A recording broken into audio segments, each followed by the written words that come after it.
Muito obrigada, Sr. Presidente. Cumprimentar o Sr. Primeiro-Ministro, os Srs. Secretários de Estado também neste debate.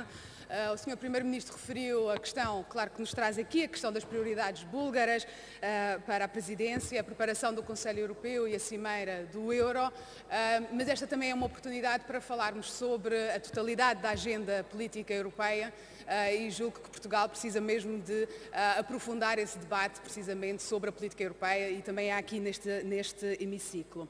Sr. Primeiro-Ministro, a União Europeia tornou-se hábito falar-se que vamos gerindo uma crise para entrar noutra crise. É a crise financeira, a crise humanitária, a crise migratória, a crise securitária. Mas é útil também entrar no âmago também etimológico da própria palavra crise. E os gregos da Grécia Antiga, remetiam isto para a questão da crise, um momento de decisão. E tinham assim uma noção de crise como uma encruzilhada decisiva.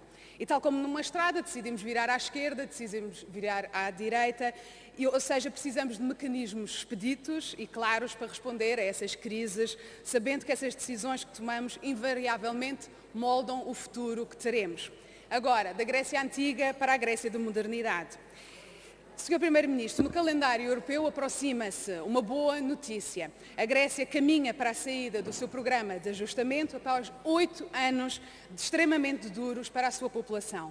Uma boa notícia para a Grécia, uma boa notícia para a Europa. E neste contexto foram reveladoras, Sr. Primeiro-Ministro, as declarações do Primeiro-Ministro grego Alexis Tsipras esta semana. Ele disse que Portugal era um exemplo positivo que dava esperança à Grécia. Sr. Primeiro-Ministro, apesar de todos os elogios que o Sr. Primeiro-Ministro fez a quando da eleição e da vitória do Syriza nas eleições gregas, Tsipras não se estava a referir ao seu trabalho, estava-se a referir ao exemplo que Portugal representava por ter saído do programa de ajustamento mais cedo do que a Grécia. Não é a geringonça que dá esperança à Grécia, foi Portugal o seu povo e um governo sob programa de ajustamento que conseguiu uma saída limpa para o país. Senhor Primeiro-Ministro, pode rir, mas é a verdade. Senhor Primeiro-Ministro, naquele momento de encruzilhada decisiva, dois países tiveram duas respostas diferentes. Portugal saiu do ajustamento em 4 anos, a Grécia em 8, com medidas de austeridade bem mais severas do que aquelas que tivemos em Portugal. Mais do que dizer que foram as reformas do PSD que trouxeram a bonança e despoletaram a recuperação económica, que é um facto, e pode perguntar ao seu Ministro das Finanças quando usa o chapéu do Eurogrupo, foi o esforço dos portugueses em avançar com essas reformas de abrir a economia durante o ajustamento que permitiu hoje a consolidação orçamental e o crescimento do peso das exportações na economia. Reformas essas que não podem ficar suspensas pelas atuais circunstâncias governativas em Portugal e, aliás, foi a Comissão ontem que pediu mais ambição ao seu governo para prosseguir com as reformas relativamente aos desequilíbrios que ainda persistem na economia, nomeadamente na produtividade e na dívida pública. Senhor Primeiro-Ministro, exige-se, nestes tempos conturbados na Europa, exige-se do governo português uniformidade e consistência no discurso do governo. Que haja uma mensagem clara do governo português e que não varie de acordo com a plateia que tem pela frente no momento. E esta espargata que tenta fazer entre as conversas que tem no Conselho e as conversas que tem com os seus parceiros de governo anti-europeus não é nem recomendável nem credível e existem já alguns casos onde o PSD manifesta a sua preocupação sobre alguns posicionamentos, que são também resultados dessa espargata.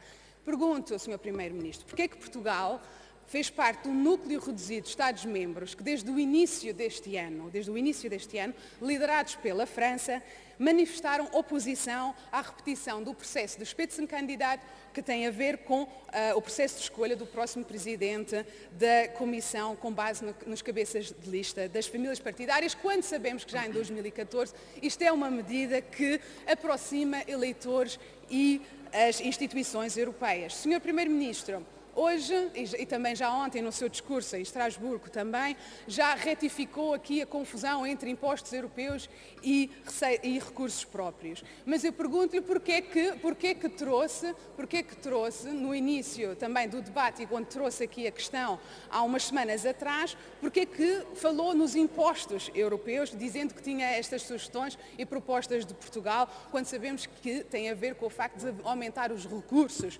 próprios. Porquê que assumiu também, Sr. Primeiro-Ministro, que os portugueses não pagariam esses impostos que se dizia, quando ainda nem há um esboço de como, por exemplo, a taxa sobre o mercado digital poderia ser concebida? Ou seja, achar que os portugueses estão automaticamente excluídos de algo que ainda não existe sequer um esboço e baseia-se basicamente numa visão de um Portugal muito pequenino e ignora que não só já temos empresas, por exemplo, no mercado digital, como também deveríamos procurar incentivar ao florescimento dessa indústria, pelo menos é o que o PSD defende.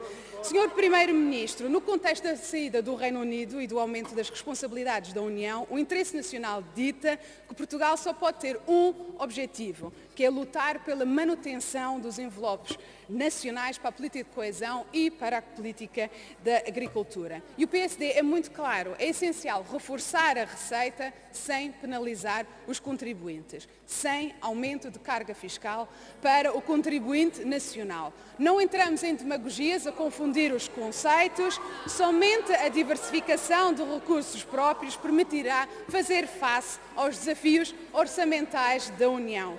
E nessa ótica, sem penalizar os contribuintes, há também outras opções também, que também já referiu, do relatório Monti. E estas são algumas matérias para as quais o PSD exige uma posição firme por parte do Sr. Primeiro-Ministro, porque para ser pró-europeu não bastam discursos floreados, como fez ontem de ser pró-europeu, é preciso também ação concreta com medidas concretas que unem a questão do interesse nacional e o interesse europeu. Obrigada.